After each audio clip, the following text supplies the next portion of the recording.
work, parenting, and Buddhahood. Let's begin with Buddhahood. The other thing is I have no idea what Buddhahood is. That's the other thing. Like you might be thinking, like, why are you talking then? So Buddhahood. The Buddha, he. Have you hands up if you know nothing whatsoever about the Buddha or Buddhism? So you all okay? Yeah, that's good. So the Buddha was just a man who lived a long time ago, like over 2,500 years ago. Just an ordinary human being, and the way he described it, he awoke to reality. And in that awakening, there was a big release of energy and creativity and love and compassion for all living beings. And after his awakening, he just started wandering in India, teaching people. And he had such a profound effect on people. And the more I learn about him, the more I think about him, the more he has a big impact on me. And the more I think, wow, what an incredible man. Like he would meet with people, with anyone, from merchants to kings to religious, holy people that were homeless, just wandering around the jungle, look, anyone. And he would have a big impact on people. And then, because he had such a big impact on people, a lot of them decided to follow him. They gave their lives to following his teachings, and then they wrote about him. They wrote poems and stories about him, and then a whole tradition, the whole Buddhist tradition, has come down to us, down the generations throughout many countries and many centuries. And so Buddhism has this beautiful wealth of works of art, works of literature, as well as painting and sculpture and all of that. And all of that is sort of trying to give you a sense, an impression of what the Buddha was like and what Buddhahood is like. Like you cannot really say in words what it is, but you can evoke it. You can sort of get a glimpse of it from these beautiful works of art. And a lot of these works of art, they're called suttas or sutras, Buddhist literature. And one of them, so some of them are very close to the time of the Buddha, some of them are in time, that is, and some of them were written a long time after the Buddha. And all of them refer back to the Buddha, either in a very down-to-earth way or in a very grandiose, cosmic sort of way. So I'm going to read you a little bit of the latter. So the Buddha is staying near a great big city in India, and then he gets visited by 500 young people from the great city of Vaishali. And each one of them gives the Buddha a parasol, a little umbrella made with jewels. 7 kinds of jewels, that's another tradition. So 7 kinds of jewels, these really beautiful parasols. So each one of them, 500, the Buddha there, he's sitting in the forest near the city, and in turns, each one of them presents this great beautiful parasol to the Buddha.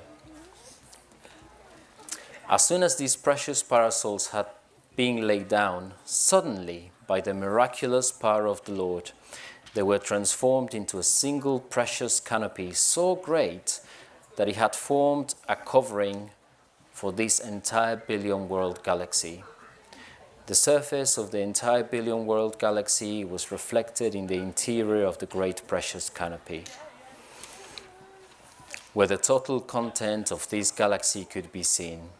Limitless mansions of suns, moons, stellar bodies, realms of all kinds of beings, as well as the realms of the 4 great kings, the kings of mountains, and then he names all the different kinds of mountains, all great oceans, rivers, bays, torrents, streams, brooks, and springs. Finally, all the villages, suburbs, cities, capitals, provinces, and wildernesses. All these could be clearly seen by everyone.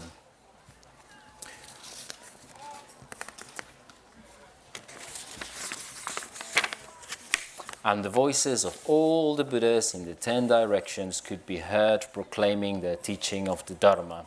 Dharma is the teaching of the Buddha. in all the worlds. The sounds reverberating in space beneath the great precious canopy.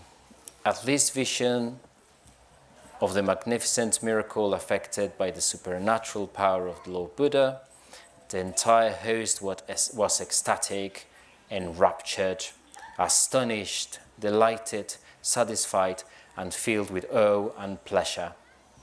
They all bowed down to the Tathagata, another way of calling the Buddha, withdrew to one side, with palms pressed together. They gazed upon him with fixed attention. The reason why I want to read that, I'm not going to explain any of that, by the way, but the reason why I'm reading that is because it gives you a little bit of a flavor of what, like when you encounter somebody with such power, your mind opens up.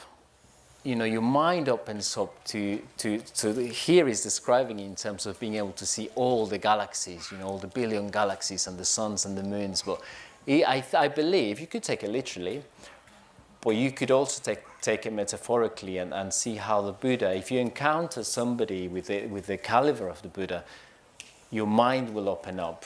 If you're under his influence, your mind will open up. So he carried this gravity about him. He was deeply serene and yet really vibrant and creative and sort of electrified. He carried an energy about him that was really electrifying and contagious. So people became really curious, like, who's this man? What, sometimes you meet people and you think, there's something about this person. Don't really know what, but there's something about this person that I want to find out more about them. So I imagine the people who followed the Buddha were a little bit like that. And then he decided to teach them.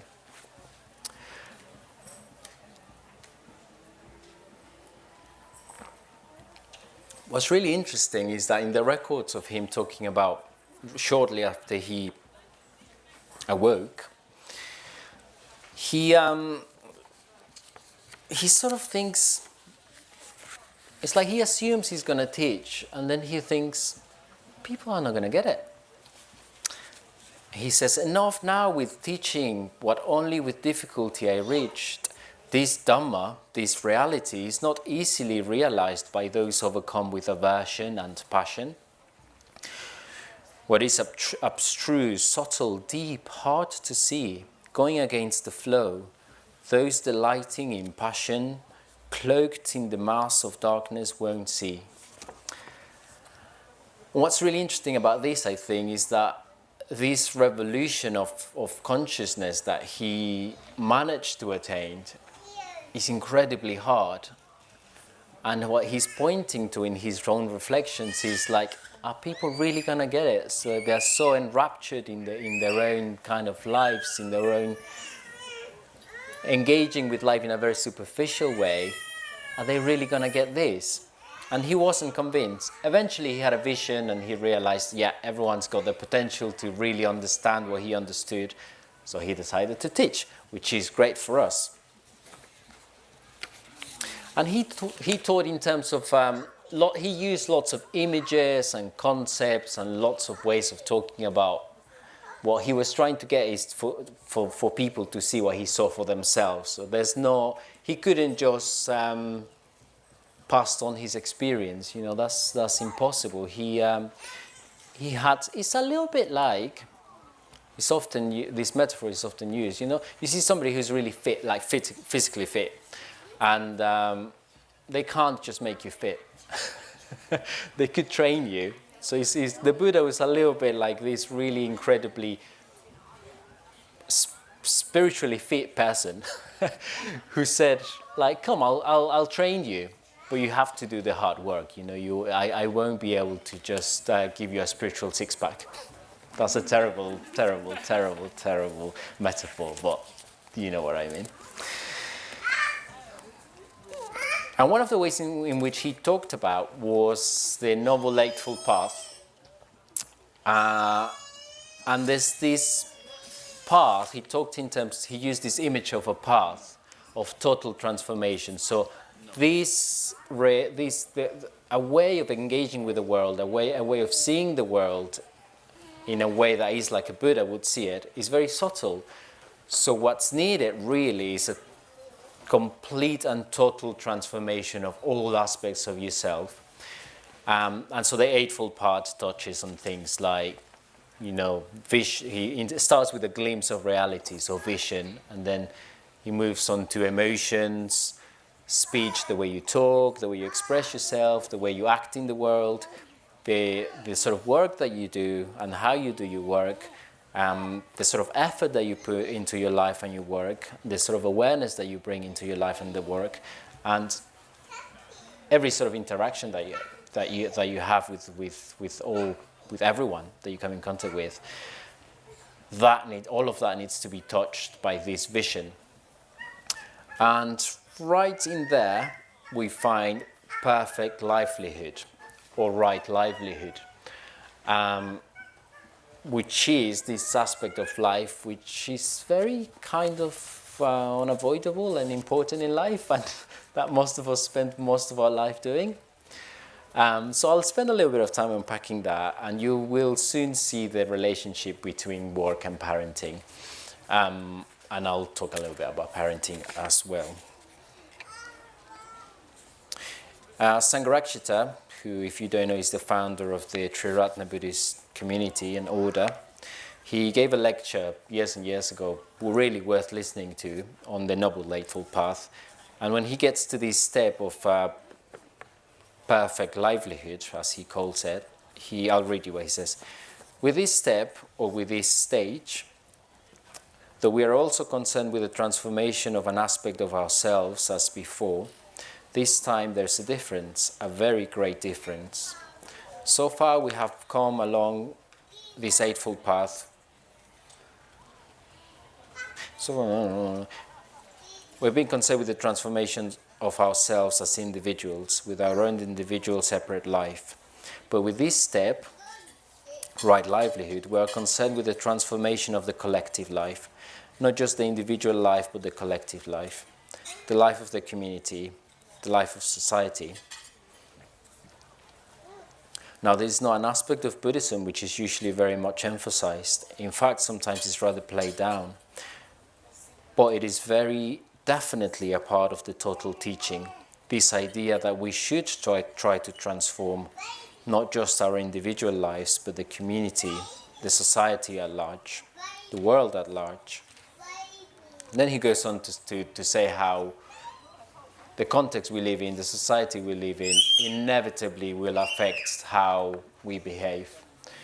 It's incredibly important because not only does it have a massive impact on the world, I can see how the cafe is just a tiny little business, small cafe. The way we go about things, we're a vegetarian cafe.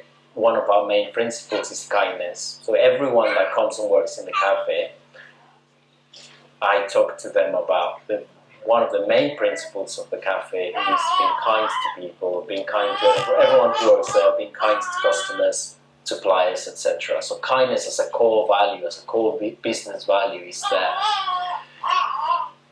And it has an effect. You have people walk in, there is something about the cafe that is a little bit different from your regular cafe. And it's kind of not for me to say, but there is a difference, and it's very much tangible. And it's the way the cafe started. It very much started with a group of friends, Buddhist friends, with these core values of kindness, generosity, contentment, and wanting to develop as individuals. That is at the core of the business, and that just carries on. Even though not everyone in the cafe is a Buddhist or consciously working on themselves, the fact that the ethos of the cafe is that inevitably has an effect on them, and it has an effect on customers, and people keep coming back and back and back again. So I am so impressed by the amount of regular customers that we have. It's crazy. They come every day, sometimes twice a week, and they can't stay away. Which is amazing. And there is something about work. I was listening to someone, I can't remember their name now, but they're doing a lot of studies about work, and how one of the things they mention is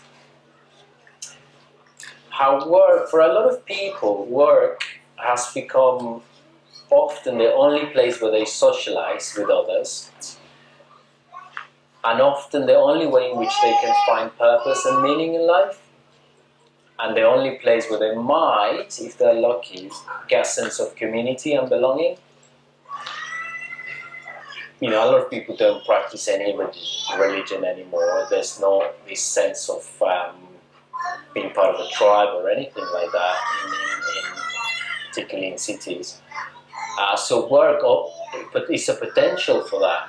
And I think it's really important that we think about work and engage with work in a way that we use it as a context to help ourselves become better human beings, not just better at our work, better human beings, but also to help others.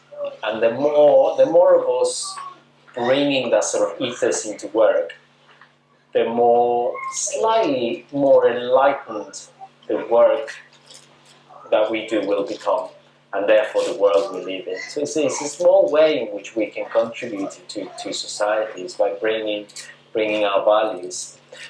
I'm assuming if you're in this festival and you come to this talk, you have kindness and generosity and personal development as a kind of core value of your life. And so if you do, then how can you bring those values onto work? Chances are, if you start sort of preaching, that's not going to go really well. So there must be other ways. And this very much ties with this idea of the Buddha field. In Buddhism, we talk about the Buddha field, the creation of the Buddha field, which is what we create here. The Buddha Field Festival, we're trying to create context where people can more easily be creative, be loving, be generous, be kind with each other, where the values are no competitiveness, no hatred, and you have to put other people down in order to kind of survive. It's a different ethos. Let's be a community, and that's what the Buddha Field Festival offers. And it's so amazing that we can do that for a week, for a long weekend. In a more cosmic way, there's all these legends of Buddha fields, of Buddhas actually creating spheres of Buddha worlds where enlightenment is possible much more easily, because they create the context for people to be really receptive and for their positive qualities to develop. But work is, we can bring that, we can see work as a possibility, as a way of creating Buddha worlds, particularly if you're in a managerial position, particularly if you own a business. You have a lot more freedom to do as you please, if you like, and if you bring those values onto your business. And there's more and more research being done about how if your work is more human, then obviously that makes sense, and we don't need studies to prove that, but there are a lot of studies that is actually, if you do that, it's good for business as well. It's not just good for people, it's actually good for business. And the Dana Cafe where I work, it is a living example of that. It just gets busier and busier.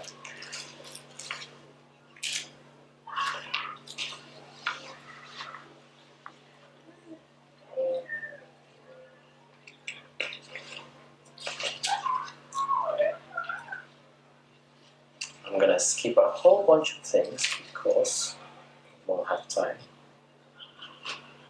So I sort of mentioned some of the basic, I don't like to call them basic, these fundamental amazing principles that the Buddha talked about. So kindness, generosity, I have to read them now, I'm supposed to know them by heart. So so kindness, generosity, stillness, simplicity and contentment, truthfulness or honesty, and a clear mind or wisdom, mindfulness. You can read, so those are called the 5 precepts. If you don't know already that, the 5 precepts are the the strongest sort of principles that you can bring into any context and make it more of a Buddha field, more of a Buddha world. And that's the definition of right livelihood. So it's a livelihood that is not harming other living beings, that is not taking, they're not giving. And ideally, it's contributing to society in a positive way, it's encouraging people to grow as human beings.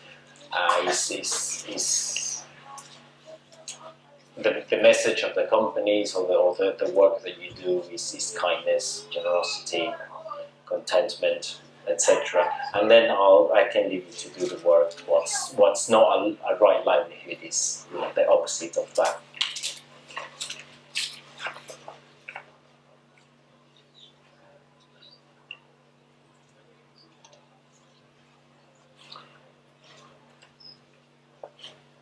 If what I've said so far is not enough, and what I've introduced so far is not enough, I'm going to introduce another great master of the Middle Ages called Dogen. And I'm going to turn to him because he's very good at just down to earth. I started with something very grandiose and cosmic. Dogen, he's the one who I wrote in the blurb. The one who wrote, I read it to you, so he talks about the work of the cook in a monastery, and the tenso is the cook, that's the title. So for the tenso, for the cook, the mind which finds the way being Buddhahood, if you like, the mind which finds Buddhahood actualises itself through working with rolled up sleeves. I just really love that quote because I've spent years practicing the Dharma, practicing the Buddhist teachings, and I loved every bit of it. But in some ways, it hasn't been until becoming a parent and really taking responsibility for other human beings that I realized how unenlightened I am. It is only when you have really, when you really come up against your limitations that you really find out where you're at. And, I spent years having lots of time, as you do when you're younger, and you have lots of time in your hands, and if you get into any sort of spirituality and you really go for it, you have lots of time to meditate and go on retreat, and it's amazing, and you can sort of get really big-headed thinking, wow, so spiritual. And then kids come along, burst that bubble, and all of the resources and positivity and enthusiasm and clarity that you build through all those years of practice of meditation, etc., gradually they run out. So I'm talking about myself here. There's this concept of merits that in Buddhism is like you practice really hard and you gather a certain momentum, and you sort of run on that. And life can be like when you start practicing meditation and you start practicing like clear communication and you start practicing any sort of all I know is when you start practicing the Buddha's teaching, your life opens up. Your life starts to open up.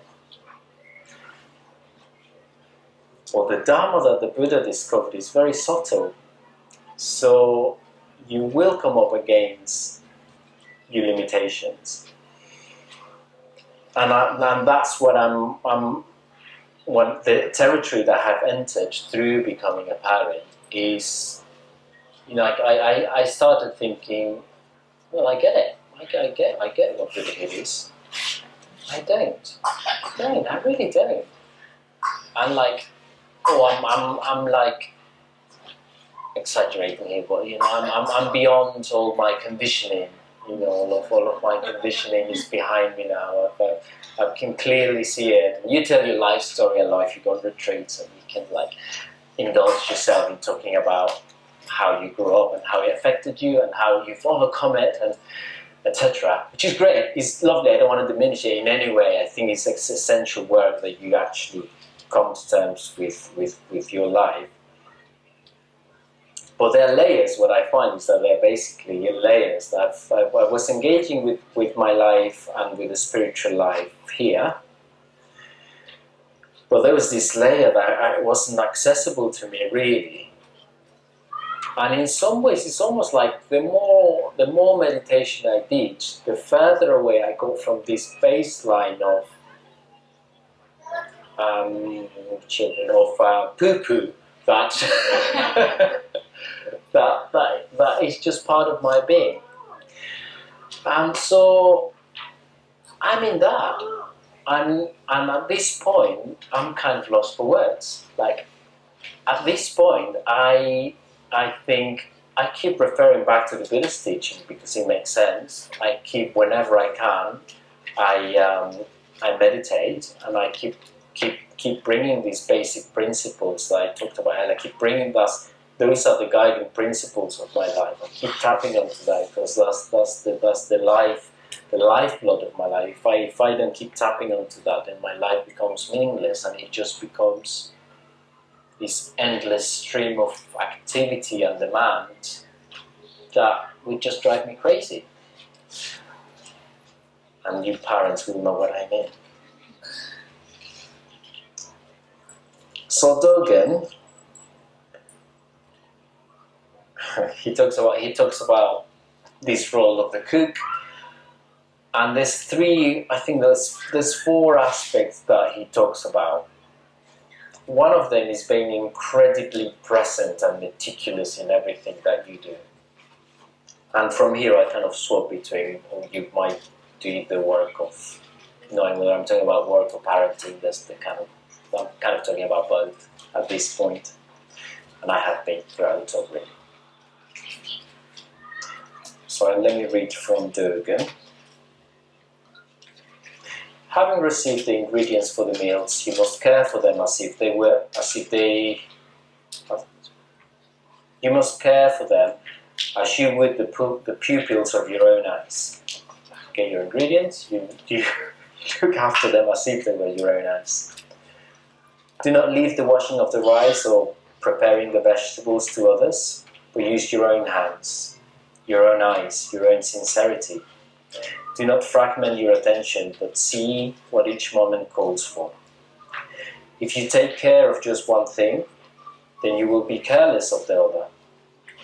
Do not miss the opportunity of offering even a single drop into the ocean of merit, or a grain atop the mountain of the roots of beneficial activity. It's like what he's saying is everything you do matters, basically. And how you do it matters. And if your eyes were to popped out, like, you would be so careful with them, wouldn't you? You'd like, and you know how precious they are, so you'd be so careful with them. So this is what he did. That is that kind of attention that he's pointing at. It's a whole other level of attention. And then he goes on to talk about, like, if you focus too much on one aspect of the kitchen work, then you lose sight of the overall. You're trying to make a meal for 200 people, so you can't afford to just over focus on how you're washing the rice. And yet, you have to completely focus on how to wash the rice, otherwise you'll mess it up. Or how you cook it. So there's this incredible mindfulness that is beyond the kind of mindfulness that we are taught in secular spheres. And that, again, that is very good, and I'm very glad that's coming in. But yeah, so he's saying, and you would know as a parent, you have to, when you're at best, when you're clear-minded, you have a sense of the day and how your child's moods and needs might swing about. And you have to be absolutely present with them, and you know that that's the best thing for them. And if you do manage to do that, then they'll have a meltdown, or they might not, but you're present and you can be available for them. So you have to be absolutely present for them in any single moment. So each moment, you have to be aware of what each moment calls for.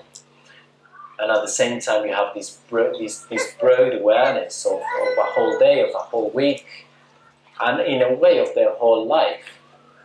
I remember when my kids are, my daughter's 5, she's called Nora, my son is 2, he's called Cosmo. When they were born, there was this burst of reality, if you like, just for a moment.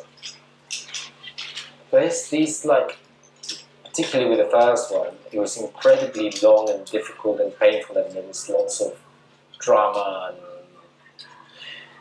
moving into different sections from home to different sections of the hospital, and it was very traumatic. And then there's this little creature that I've had to hold her in my arms because my wife was bleeding a lot, so she had to be sorted out.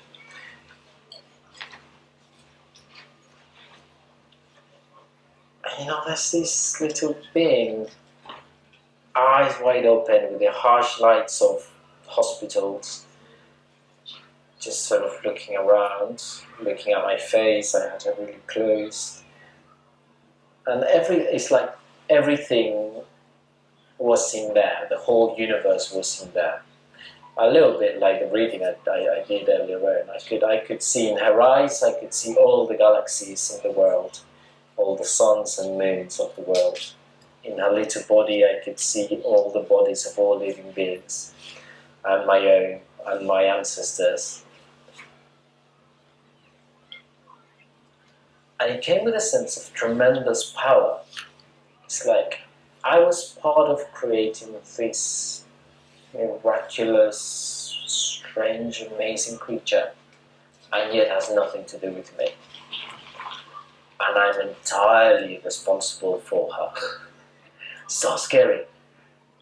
Having this massive responsibility, and yet knowing that I'll have some influence over her, but there's all sorts of things out of my control. So there's this sense of power, surrender, clarity of mind. This is what needs to be done to keep her safe. Everything sort of just kicked in. And the same with Cosmo, was way less dramatic. He just kind of popped out on the bed at home. We had no one around other than a friend. And that was amazing. But it was the same, like, holding him, like, the same sort of experience. And so there's this clarity of the fragility of life, the preciousness of life. And this is something that Doga turns to, like, one of the things that he says is, carry your work with a joyful mind, knowing that life is precious. And this, again, you probably heard this image, but there's this image, this traditional Buddhist image of this little circle floating around the ocean, and every, I don't know, I can't remember exactly, but every few years or so there's a turtle that pops out, and when the neck of the turtle goes into the little circle, that's how precious life is. Very bad way of saying that image, sorry. But life is very precious, and it's very common in a way. We're all born with children are born all the time, and yet it's so incredible and so amazing. So Dogen is very very strict with his disciples. It's like, so being strict and being joyful is kind of like, well, doesn't quite work. But he's saying, pay attention to the fact that life is precious. And because it's precious, and because every single action that you perform in this world affects your mind, affects the world, do it as carefully as you can. So there's the joyful mind, there's the mindful, attentive mind, and then he talks about the parental mind. A parental mind, or a motherly heart, is a heart which maintains the 3 jewels, the Buddha, Dharma, teaching, the Sangha, the community, as a parent cares for a child. A parent raises a child with deep love regardless of poverty or difficulties. Their hearts cannot be understood by another. Only a parent can understand it. A parent protects their child from heat or cold before worrying about whether they themselves are hot or cold. This kind of care can only be understood by those who have given rise to it, and realized only by those who practice it. This, brought to its fullest, is how you must care for water and rice, as though they were your own children. It's kind of making this the same point. Is the way you care for children is saying you need to care for everything that you do. But there's this other point that he makes at the beginning, is that you keep the three jewels with the same sort of care as you would with children. And this is something I really there's something I need to reflect on, but I was just thinking about it and how a life of responsibility, somewhere Dogen says, if you undertake the responsibility of the cook without having some level of understanding of what he calls the way of reality, you'll just suffer. And there's something about this, like having children and taking responsibility without a greater vision is kind of just hard work. And maybe this is just me. Maybe there's people who can just get on with life and not think about it, and it's fine. Well, I need a bigger vision. I need this sense of like love for my children, but love for every other single human being. The same sort of quality, and it is a contradiction. But there's something about that contradiction that brings such richness and depth to life. And so taking responsibility for another human being and other human beings at work takes you out of yourself and matures you, I think. And if you don't, you just remain kind of stuck in your own world, and it's all about you. And even a spiritual life can become all about you, about your own growth, about your own creating your own Buddha field, which is a contradiction in terms of that doesn't work. It's so you can just remain in here, and that's kind of fine, but it's very limited. As wonderful as we all are, each individual one of us, we need. I would say we need something bigger than ourselves. Otherwise, it's all too dry and narrow and not very fulfilling, I would say.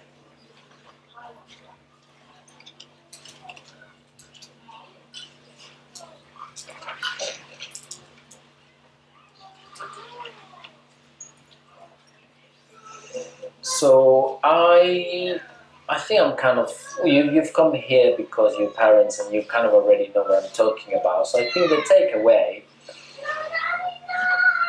from me would be like, keep your values close to your heart,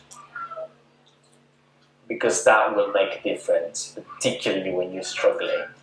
And that's when you need them the most, in a way. It's easy to keep your values in mind when you're not struggling, when everything is so easy. But when you're struggling, when there's demands, when you're responsible for other human beings, that's when you really, really need something beyond yourself. And something that I'm having to learn is, my limitations, my conditioning, my deeply ingrained conditioning from childhood, like how I was raised, has a huge impact on how I behave. And we know this, but there's some sort of deep knowledge that comes when everyone is pressing your buttons around you.